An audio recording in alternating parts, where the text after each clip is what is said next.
I think managing a home in Ghana is a lot more difficult than managing a home in the UK, right?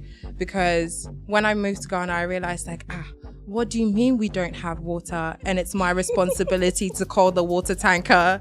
I've never experienced this before. Like, what the heck? What do you mean?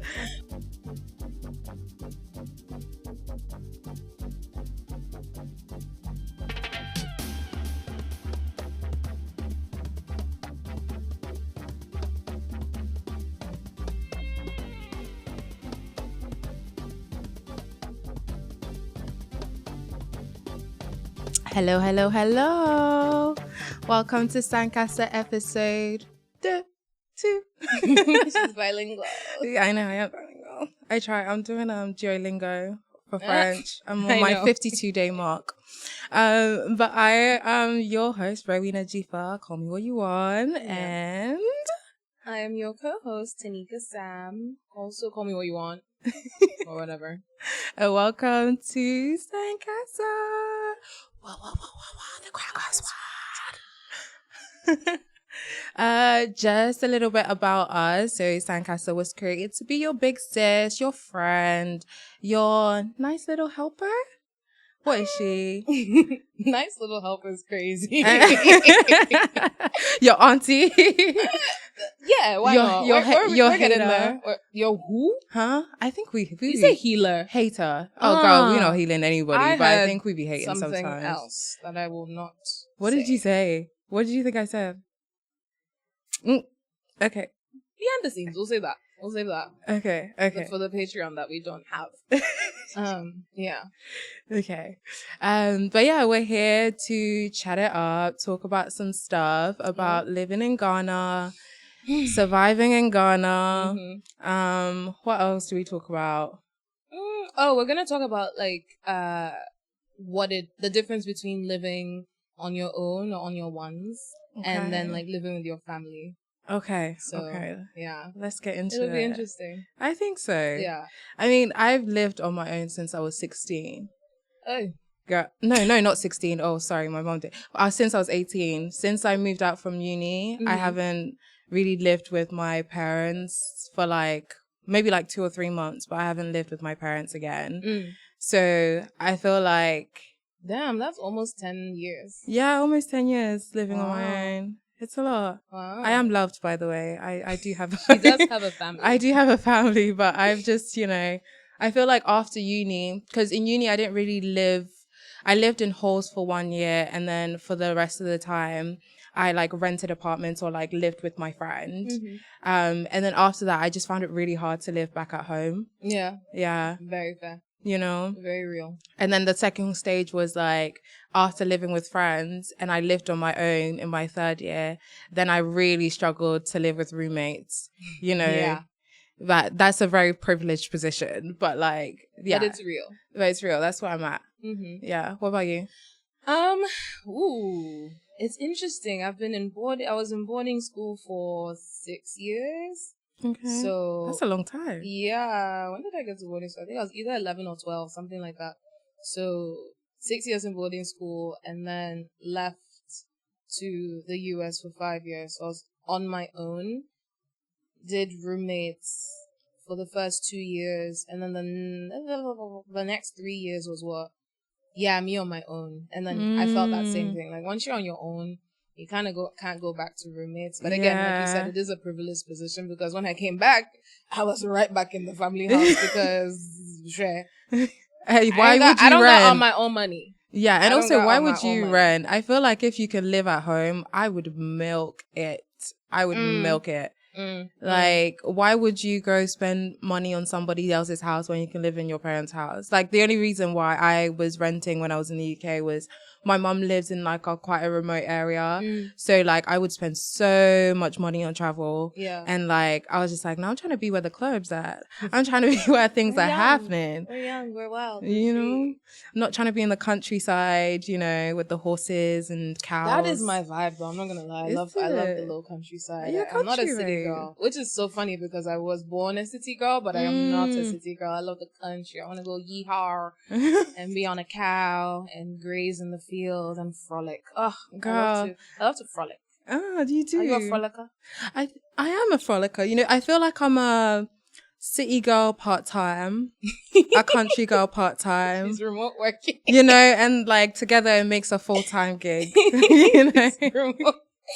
Wait, so you're a remote countryside? I'm a remote countryside girl. And then like, let's say we'll do like countryside Saturday to Sunday, Friday, Saturday, Sunday. No, Monday to Friday, Monday to Thursday. And then we'll do Friday, Saturday, Sunday as a city girl. Okay, that's smart because Friday, Saturday, Sunday is when you would want to be in the city anyway. You know what I mean? Mm-hmm. Anyway, yeah. So I feel like with living, again, yeah, this episode is living on your own, which I think from what you've just told us, is more so your experience. And then mine is more so living with your family. Because honestly, it was like a stop in my life, or like a simulation almost, when I was living on my own. I wasn't living on my own because I wasn't sustaining myself independently. You know what I mean? Like it was my dad who was sustaining me, and I was there for school. But now I'm back, and now I am very much living at home. Yeah. You know? I feel you. I honestly also feel like I kind of did it the crash out way because like, yes, I was living on my own when I was in uni. The last year, obviously you're still getting like in the UK, you obviously get student loans. So like I was working, I was still getting a student loan. So that was like, cool. Okay. But when I say like properly living on my own as a young adult was when I moved to Ghana. So obviously I was 22 and I feel like I did it in the most crash out way ever because like I think managing a home in Ghana is a lot more difficult than managing a home in the UK, right? Because when I moved to Ghana, I realized like, what do you mean we don't have water? And it's my responsibility to call the water tanker. I've never experienced this before. Like, what the heck? What do you mean? Like, they don't just give me a monthly bill for my electricity and I have to make sure I have Momo always because ECG is going to like cut off my electricity like in the middle of the shower. That's so fun. I guess, it would be jarring if you haven't lived here before. That's just so typical to me. Like boarding school, you wake up, if there's no water, you go and fetch. It's just so... It's the day to day. Do you know what? That's actually depending. So interesting. I've only done kind of like a boarding situation once. When I was really young, my church had like we went to a church in Ghana and they had like a getaway kind of retreat. What do you call them? Those things? Church camp. But it wasn't really a camp. It was like you go and fast for like 3 days and pray and stuff. And like, I was really, really young. They said like, you can't go, but my brother was going. And so I like cried the whole day. I cried the whole day. I said, my brother's going. Why can't I go? So I went, they made me fast. And obviously they made us like run in the morning and things. Run. Yeah, girl. I don't know why. Run. Wait, run for what? Exercise? Yeah, exercise. Like we run in the morning. So it was like, I think the ages were like, maybe like 10 to like 15, the people were there. I didn't last the fast. I cried the whole time and they had to give me food. But it was like my only experience of like boarding in Ghana. And I didn't enjoy it, obviously. So real. So like I was so interested in like what boarding school was like. Cause like a lot of our people went to boarding school, no? Or like people I know from Ghana like go to boarding school. Yeah, I mean, it depends. Hello, hi. Make yourself comfortable. Thank you. Right. Okay. Licks. Anyway. Yeah, I don't know. I'm not entirely sure. I do think a lot of people do go to boarding school, but it also depends because to an extent, boarding school can be quite expensive. Okay. Like I went to an international boarding school, so that's obviously going to be expensive. But I think there's actually quite a myriad of boarding schools in Ghana, and it's somewhat typical to go to boarding school because it's supposed to teach you essentially like how to live independently. But do you think it does? It depends on who you ask. I felt it did, but it really would depend on who you asked. Really? Yeah. I mean, how independent though are you when you're in boarding school? Because like you get meals and stuff. Like exactly, yeah. You know, you are still kind of taken care of, I think. Yeah, it's interesting. I think the routine is supposed to like instill a sense of routine in you, so that you're able to once you leave, know how to manage your life. Like, you're woken up, but then like once you leave, maybe you have assimilated all those habits so that you can then go and wake up and clean your house and blah, blah, blah, blah, blah. Obviously, you don't have a house at 18, but like wherever you go. But yeah, it was interesting. And I personally liked it. Well, the boarding school aspect, maybe not the contextual individuals within the boarding school itself. Hey, Tanika, that is so politically correct. She's saying she don't fuck with anybody. That's so politically correct. I didn't say anything. No, I didn't say anything. Yes. I hear it. I hear it. I feel like uni was like, obviously first year is just a mess. I loved my first year living on my own. Yeah. Like I lived with, so the person, she became my best friend because we basically lived in like a halls of 5, but it was just basically us two. Mm-hmm. So we like basically had our own apartment and we just did everything together. We went out a bunch. That's when my trifling lifestyle started. And we went out a bunch. It was like for the first year, I swear to God, we were so broke. I would eat bagels for like every meal. Like we would start like when the money dropped, you'd be eating nice. We'll buy some salmon. We'd be like making homemade burgers. We're going out to eat. And then towards the like end of the next drop, we'd literally be eating bagels every day. Yeah. But I loved it. I think it taught me a lot of lessons. Yeah. So the thing is, with living on your own in Ghana, have you lived on your own in Ghana, actually? Mm-mm. You haven't? Okay. So I think we have a good balance of like, you living with family and like what that's like, and obviously me living on my own. Mm-hmm. What would you assume is the biggest difference, actually? The fact that you're on your own. This is with your family.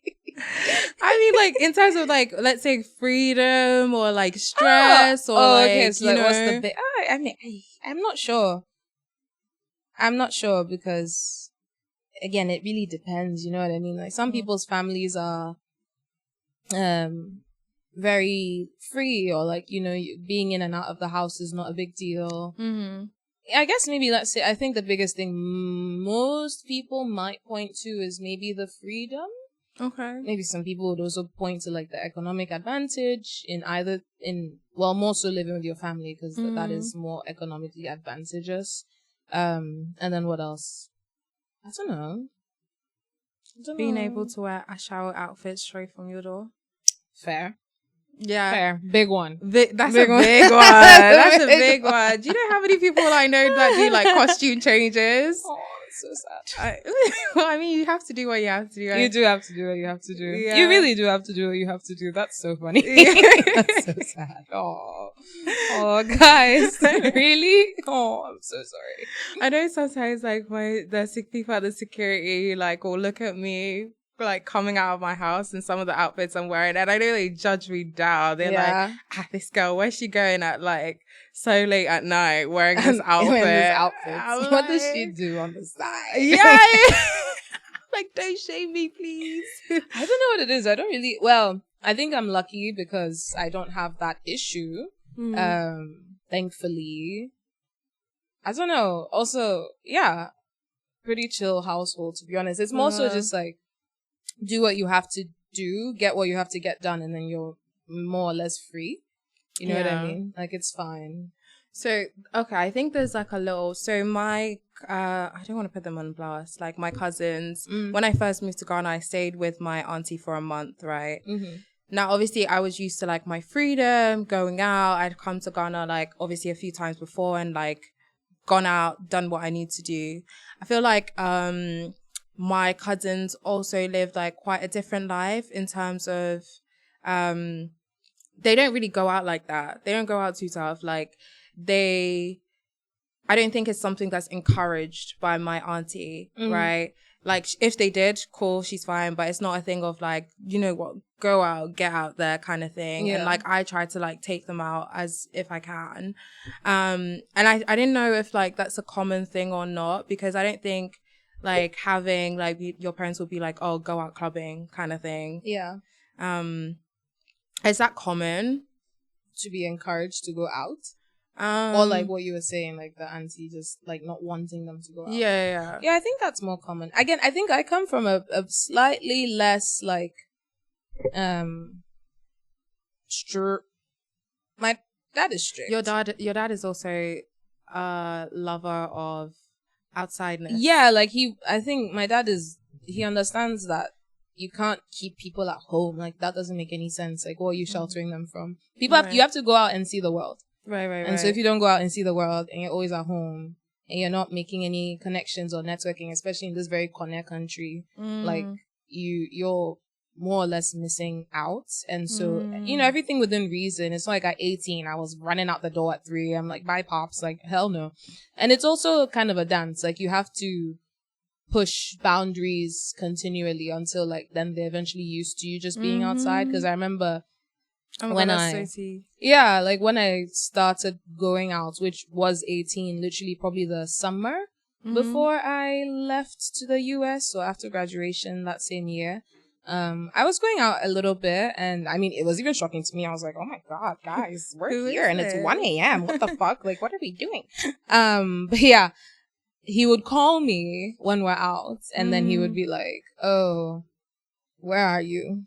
And I'm like, I'm at the club. What do you mean? Like, I'm having fun. And they're like, don't worry, just 30 minutes. And then 30 minutes will turn to like 45 minutes. And it'll turn to an hour. And it'll turn to 2 hours. And maybe at the 2-hour mark, then he'll call me and he'll be like, hey, where are you? And I'm like, no, I'm coming. You know what I mean? And then I'll find my way home. But each time he would call you less, because it's almost like building that trust. Like, oh yeah, you can go outside and you can manage yourself and you'll come home in one piece. You know what I mean?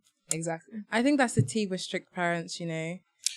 Yeah, you actually have to kind of teach them and train them to be like, listen, you either work with me or you're working against me, but it's actually going to still happen if we're being real. Yeah, it depends on how strict though. I feel like the parents that are more like religion strict tend to be slightly more strict.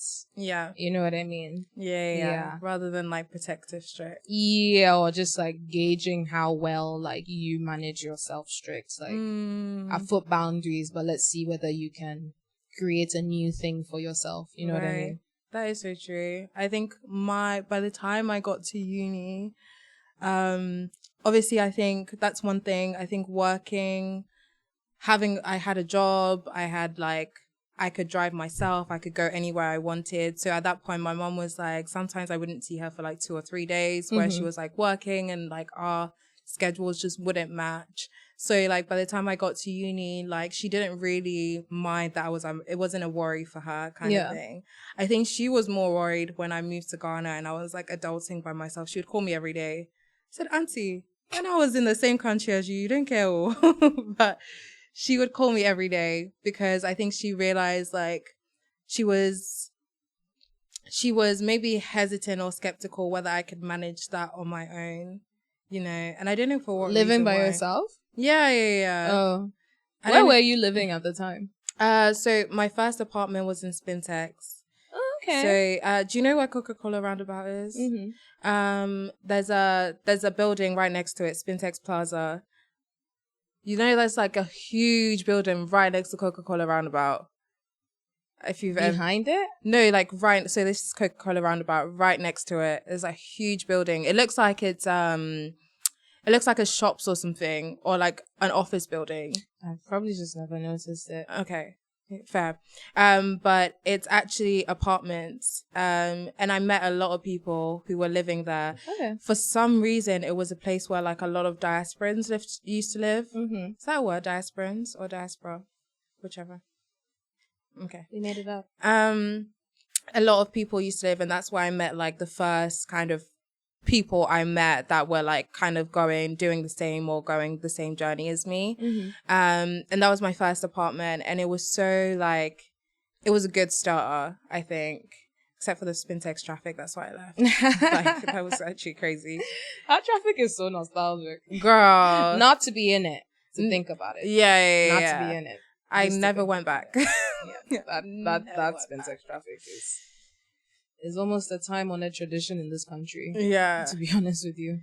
But yeah, it was a good starter apartment, but I actually have to deal with a lot of things until when I like decided to live in like an apartment where it was like privately rented landlord. That's when I first had to start to deal with like things like, plumbing issues, or whether it's like making sure the water is working, or like even just things to make sure I check when I'm renting a space. I didn't know that I had to do it because it was like, it was kind of like a baby introduction kind of thing. Right. And there's so many teething things that I didn't realize that living on your own here is like actually like you have to be 2 steps ahead almost, else you're going to crash out. You know?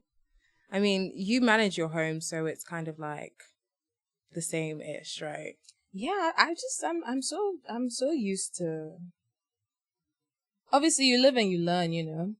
So the experience of, I don't know, it feels very like baked into my body, because there was never any period in my life where like we weren't being taught how to manage ourselves, manage a home, just like constant, like, I don't know, building up a cognitive framework of resilience and critical thinking. I don't know. So obviously we fucked up multiple times, but through that you kind of just learn and you understand certain things. I mean, even now I still fuck up.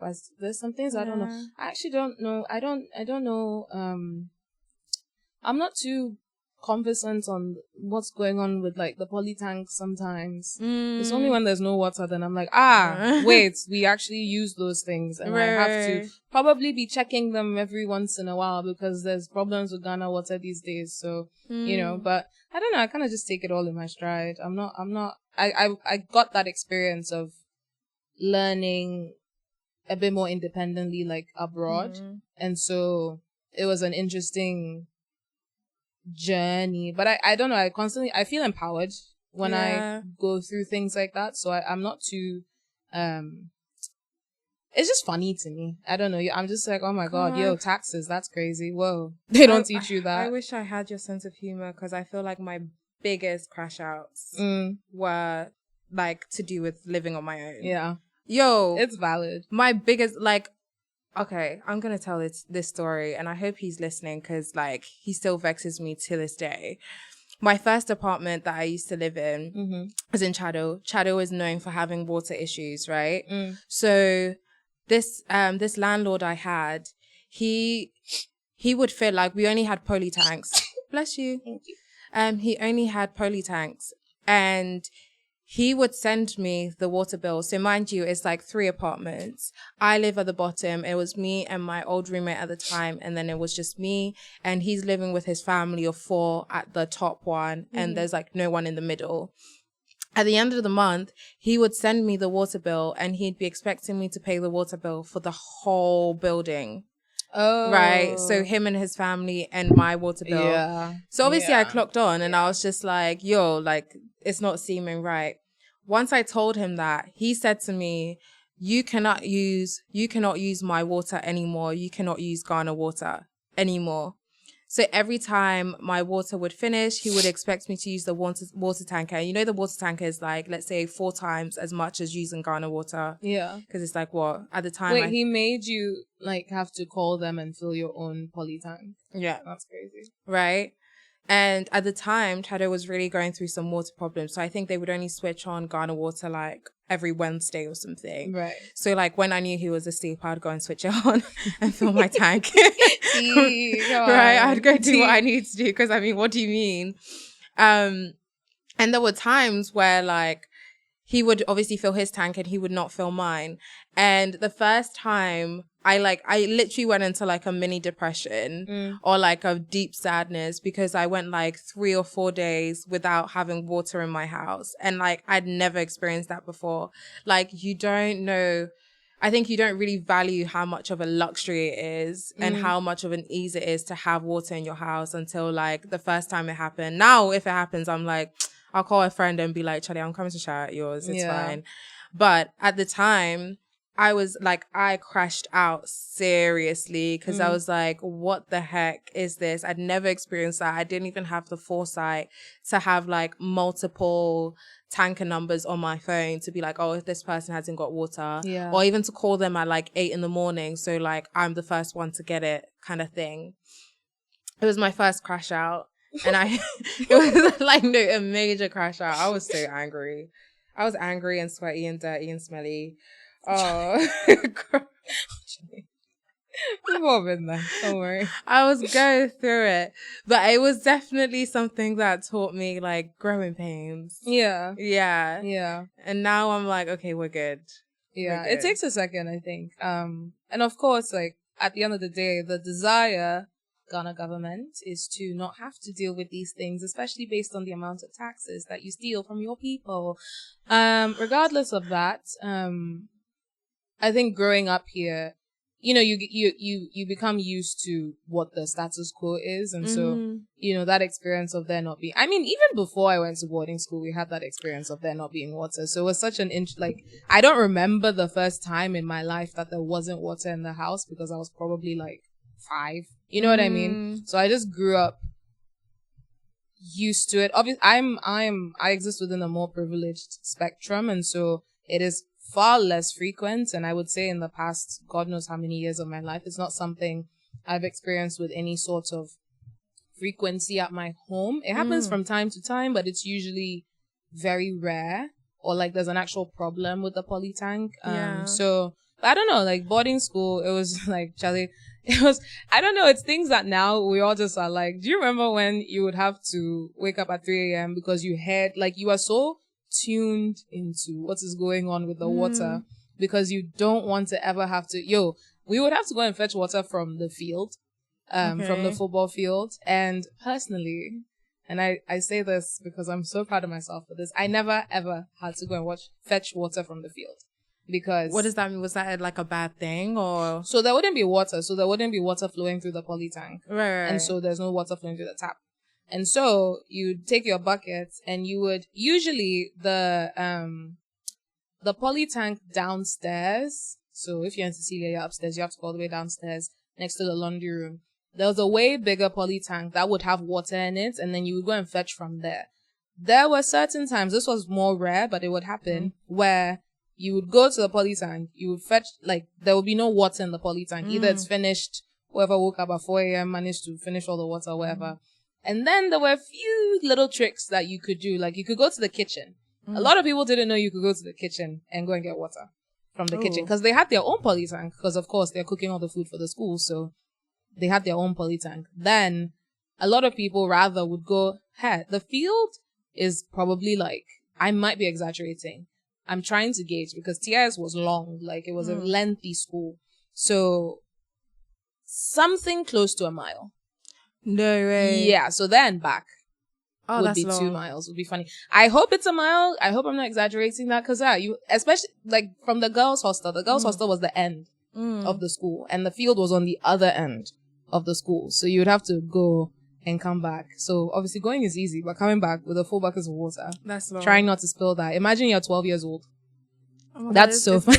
It's giving child labor. But it's so funny. Like, it built character, you know what I mean? Like, you kind of have to turn yourself on. You have to be like, okay, there's water flowing. I'll fetch water beforehand. I'll fetch water at night. Like, you can't, it forces you to be more proactive. Yeah. Maybe you lie in your bed, and I've done it before. I was lying in my bed, I don't want to go and fetch water. I know everyone is saying water is finished. I don't care. I'll go and fetch water from somewhere. Then in the morning, you wake up and you see Shege. I think your experience is like quite rare though. Potentially. Yeah, because like, so I was dating someone and this is when I first moved, and like ECG had finished. At the time, I didn't know that there's an app for like, you can do it on your phone. I would always go to like Yeah, I think the app is recent. Is it recent? I think the app is recent. Okay. I'm not sure. But I mean, this was like 4 years ago. I think the app was still Yeah, there. no, like recent, like. Oh, really? Yeah, because when I came back, 2021, the app was not like fully. It was after a while, then they were like, you can make payment. But the app too is another. Okay. It's well, this one. At the time, I didn't know like, it was like, I think it was something like 8 o'clock, and the place I normally go to, it's closed basically. And like you can obviously go to, like, if you're in Spintex, you can go to Palace Mall. There's like several points that you could actually go and get like ECG. Yeah. So this person grew up in Ghana for a bit, does live privileged, and we ended up driving to Tema, like Community 9 or Community 11 or something, from Spintex, because we were trying to like do ECG prepaid. Meanwhile, we could have literally gone like 10-15 minutes to like Palace Mall and done it. Yeah. But I was just like, oh, this isn't growing pains just for me. Like, people who actually live here, some who are in privileged positions and have never had to like fit that responsibility, don't really know. I really wonder, like, because obviously here we talk about, if you move and you come, like, what are like the growing pains, things you should know, and like, our experience of it. But I also think it's similar to like, if you lived here and you've never had to be given that responsibility, I think the growing pains are just as tough. Do you get what I'm saying? I do. Yeah. I think in that, I can't speak to that one, to be honest. No. To be fair. No, not really. Because it's not my experience, Do you think you'd be just as proactive if you lived on your own here? Yeah. Yeah. Yeah. Probably. Okay. I don't, it's in my DNA. It's in your DNA. Say that. I don't know. Yeah. Like, I feel on my own. Yeah. I'd probably have more fun. I mean, I have a lot of fun in my house. I mean, you be running that house, so. Yeah. Bro. I'm not, I don't know. I don't know, for a majority of Ghanaians, like, I don't think I can speak to the average Ghanaian's experience necessarily. Can only speak to the one that I know, but if you were in boarding school, I'm sure, because obviously TS is a DB school, you know what I mean? So even what I'm saying is probably not even as bad as what other people in Ghana experienced who went to boarding school. So, because even like our food and all that kind of stuff, I know a lot of my friends who I used to work with, they would tell me like, wow, you guys had this and you guys had this and you guys had this. And it really dawned on me then. I was like, I mean, I knew I was privileged, but sometimes you don't recognize how privileged. And it was just such an interesting thing, because it's sometimes you wonder like, why does it have to be that way? And then here we go again to the government. It's fine, don't come to me, I beg you. But yeah, it's an interesting dichotomy to dissect, because you have, like, to your point, maybe people who are in similar privileged positions to who are not necessarily cognizant and would go to Tema instead of just going to the local or the other ECG whatever office instead of the one that they know. Yeah, I don't know. It's I don't know what the message is here, but I think, as far as I'm concerned, I think if you're moving to any country, you should be proactive, do your research, understand the lay of the land, and then have a certain, my perspective is you have to have a certain, you have to create a certain bandwidth for yourself where things don't necessarily like trip you out. Again, in life, honestly though, I do think, like, unfortunately, someone can tell you that, like, this with ECG's happening, this with water is happening. But I think Ghana's really, especially, one of those places where someone can warn you about it, but you ain't gonna know about it, that you don't have the bandwidth for it until it happens to you. Yeah. Do you know what I realized we haven't done? What? We haven't introduced Face today. We said that before, and I say it again. She don't need no introduction. This she is Faith, that guys. girl. Yeah. She is that bitch. Our little babe. Yeah. So I think we could talk about this for ages, but we have our little game, the lie detector. The lie detector. Okay. All right. Cool. The lie detector. Have you thought of your lie? Or your truth. Hey, or your truth. How do you your know lie I'm or your lying? truth. Why am I the one who's lying? You want to introduce the segment? Game? Okay. So basically, we are we're gonna play a game. It's called the Lie Detector. Thank you, ChatGPT. Basically, one of us is going to tell you a motherfucking lie, and the other one of us is going to tell you the motherfucking truth. You don't know who it is. Your job is to find out who it is. It's to guess. It's to see whose story is more bumbleclad, whose story makes more sense. But you might not know. The two of us here, we're very skilled yappers. So who is to say? So yeah. Okay. You want to start? Engage with us on social media. Tell us in the comments who you think is the liar and who's the truther. Okay? You want to start? Yeah, why not? Okay. Have you thought of your... Okay. Go. Let me think. What's a good story to tell you guys? Okay. God, I'm like running through. Mm-hmm. The stories that are interesting to tell are the ones that are not my business. Is the thing. Then tell it. No, I feel that. I mean, but we obviously anonymously. We don't have to.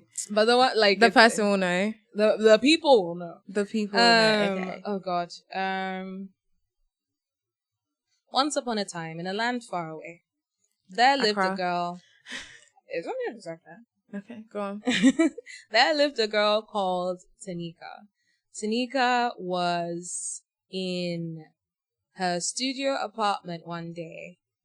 She had moved during the pandemic. She was on her own. This is in Chicago, actually. Mm-hmm. And she heard a shout. She had heard the shouts before, but she essentially tried to forget about it because, again, she lived on her own and she didn't want to admit that she was living in a scary place. Turns out that her neighbor lived with his girlfriend and they were not in a happy relationship.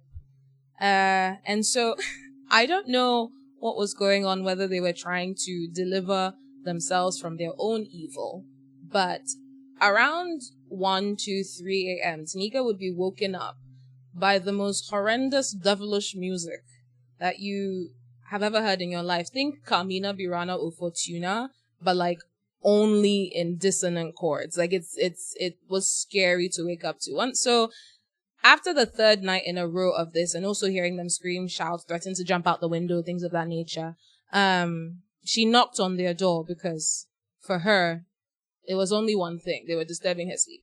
So she went to knock on their door. And it turns out that this man did not have a girlfriend. Huh? There was no one there. Huh? And so Tanika just quietly took her leave and went back to her room and prayed. She actually left the apartment that day, called her friend, texted her friend, I think on Instagram or something, and went to sleep with her friend for a week because she was too scared to live in her apartment. Yeah. Wait, I have so many questions. But how we gotta get your story questions. Okay, no, just some questions for everyone to put. I'm sure people will have questions. First of all, was he like doing two voices? Like, if you heard a female's voice and a male's voice, was he like, would he talk to himself in two different voices? I never heard a female voice. I just always heard him shouting. So I just assumed I couldn't hear the other person, but he was responding to something. I only heard his voice though. Okay, yeah, because I was like, that is a different level. That's kind of scary. No, yeah, whole situation. He did not look like what you would expect either. He looked a bit like a nerd. Okay, like, you know what I mean. But it was jarring. Honestly, it was very fever dream, and also in the pandemic, like I was already spiraling. There was too much going on. Okay. Yeah. Okay. Should I tell my story now? Well, what's wrong? Made such a noise. Anyway, yes. Okay. So, when I moved to Accra, should I tell us? When I moved to Accra, I obviously was like renting, but there was a time where I had to move apartments and my apartment wasn't ready. So I was seeing someone at the time and I was like, obviously, like, I'm going to be homeless. Like, I don't have an apartment. And they were like, don't worry, I got you. But the tea is they lived with their parents. So they lived with their parents. It was quite a big house. They had like, you know how in America they have like a basement, basically like a basement apartment kind of thing. So they were like, don't worry. do you know what? My parents, like, they're chilled, they work most of the time, but obviously I can't tell them, like, a babe is moving into my place. So he snuck me in, and I lived in that basement apartment for 2 months, right? Huh? I lived in the basement apartment for 2 months without his parents knowing that I was there. So when I wanted to eat, I would have to like wait at the door and like basically hear if like the parents were out there or if like, you know, anyone was in the vicinity. And then I would go and like sneak like a little mouse, get something from the fridge, get some leftovers he'd put on the side, especially for me, and like come back to my room. And that's how I lived for 2 months. That between is apartments. literally the plot of Parasite. It is! Oh my god! That is literally the plot of Parasite. That is crazy! No, I actually did not connect. Yeah. That's crazy. Oh my god, that was the Parasite. It was smuggled in. Oh my god. Okay, That's okay. insane. All right, so you tell me if that's the truth or You a know lie. what's so funny though, guys? Because I don't actually know who's lying right now, to be very honest with you. We might have fucked up, but it's fine. Figure it out. Now Yeah. It's more so maybe not who's lying, but do you think we're both telling the truth? Do you think we're both lying? What's the vibe? Oh my god. That's actually blown my mind. But okay. Mhm. Okay. All right. Let's wrap this pussy up. Okay. Okay. With the bow. Thank you guys. Thank you for listening to us yap about living with our family. Mhm. I clearly can't live with people actually. That's really the truth of it. I would take stress any day, every day, rather than actually like coming downstairs and seeing that like a dish has not been washed or something has been moved that I didn't put on the side. I know those kind of things just irate me. And I think once you get through the teething pains of like living on your own in Ghana, I think it's not smooth sailing, but it's manageable. Yeah. Any last thoughts? Any last words of wisdom? For most of you, this decision will be based on your financial status in life. Work hard, make money, and don't leave your parents in nursing homes. We don't do that here. No. And so, yeah. Oh, that was actually something we wanted to talk about. Well, maybe another time about like the difference. But okay, tea. Oh yeah. But we'll talk about it another time. Yeah, guys. Fighting. What? Fighting. But yeah, money's coming, guys. I don't know why I said that because you said work money hard. is coming. Okay. Right. Thank you everyone for listening. Thank you to our amazing team at GCR. Tell us who's lying and who is not on socials. And we'll see you next time. Bye.